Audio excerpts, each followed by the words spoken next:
প্রিয় বন্ধুরা, আজকে আপনাদেরকে এমন একটি দোয়া সম্পর্কে জানাবো, যেই দোয়াটিকে হাদিস শরীফে শ্রেষ্ঠ দোয়া বলে ঘোষণা দেওয়া হয়েছে।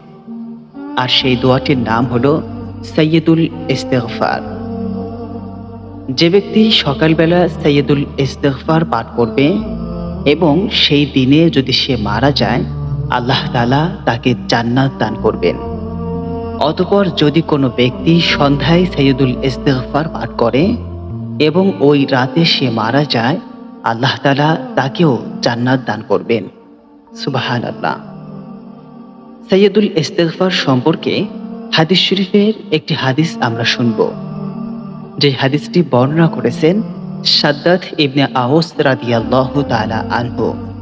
তিনি বলেন, রাসূলুল্লাহ সাল্লাল্লাহু আলাইহি ওয়াসাল্লাম বলেছেন, যদি কোনো ব্যক্তি দৃঢ় বিশ্বাসের সাথে এই সাইয়্যিদুল ইস্তিগফার দিনের বেলা পাঠ করে আর সন্ধ্যার পূর্বে সে মৃত্যুবরণ করে, তাহলে সে নিশ্চিত জান্নাতি।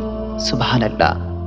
আর যে ব্যক্তি রাতের বেলা ইয়াকিন সহ এই দোয়াটি পাঠ করে এবং সকাল হওয়ার পূর্বে যদি সে মৃত্যুবরণ করে, সেও নিশ্চিত জান্নাতি। সুবহানাল্লাহ। রাসূলুল্লাহ সাল্লাল্লাহু আলাইহি ওয়াসাল্লাম আরো বলেন, সাইয়্যিদুল ইস্তিগফার হলো, আল্লাহুম্মা আনতা রাব্বি লা ইলাহা ইল্লা আনতা খলাকতানি ওয়া আনা আবদুকা ওয়া আনা আলা আহদিকা ওয়া ওয়া'দিকা মাসতাতা'তু আউযু বিকা মিন শাররি মা সানা'তু আবু'ু লাকা বিনি'মাতিকা আলাইয়া ওয়া আবু'ু লাকা বিযামবি ফাগফির লি ফাইন্নাহু লা ইয়াগফিরুয যুনুবা ইল্লা আনতা।